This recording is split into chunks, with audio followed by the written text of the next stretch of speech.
Trey Cool, known also as Frank Evan Wright III, was born in Frankfurt, Germany, 9 December 1972. My brother Trey was a really cute baby, and old ladies used to come up and, oh, look at this beautiful baby girl, and he would kick them. I was in the military at the time, and when I got out of the Army, we moved up here in the mountains north of Laytonville. It's about 3.5 hours north of San Francisco. It's kind of a mix of sort of back to the land hippies, crazy mountain people, cowboys. We didn't have electricity or TV or cartoons, but Trey actually liked it. He could, run around and make as much noise as he wanted. The great evil, great evil, will now attempt to scare the horses to death. He was loud, rowdy, big mouth, always putting on an act.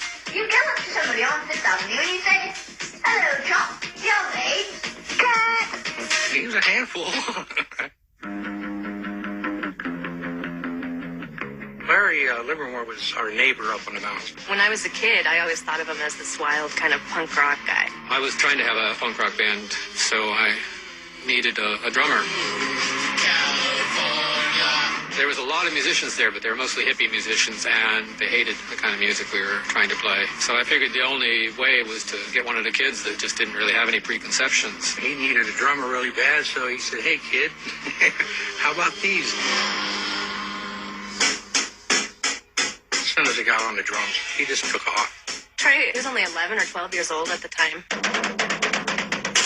He drummed on everything. Any surface was his drum. In the car, it was like, could you please quit that? He got to where he could play the drums pretty good. I'd say within a month or two, we were pretty sure we had a band. And that's how they formed the band, The Lookouts.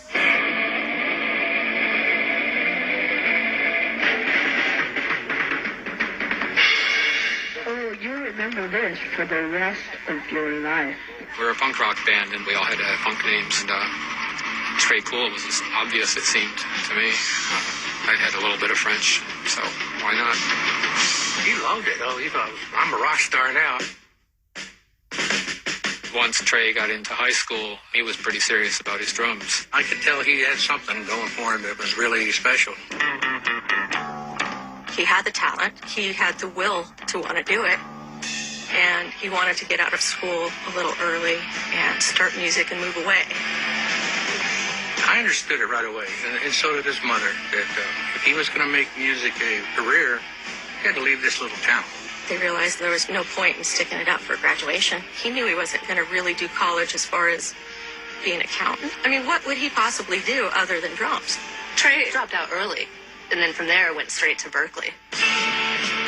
There was this music community forming, and there was tons of opportunities.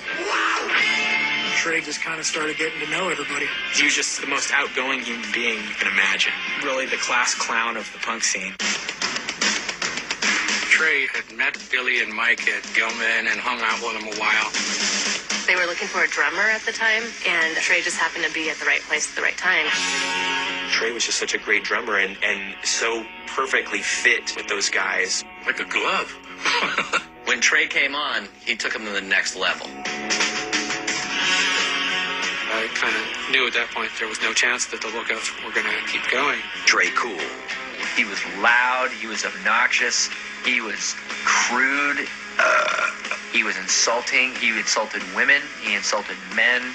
He insulted animals. He insulted everybody, including me. He did drugs. He was into smoking dope, and he was into doing acid. We became friends really fast, I'll just say that.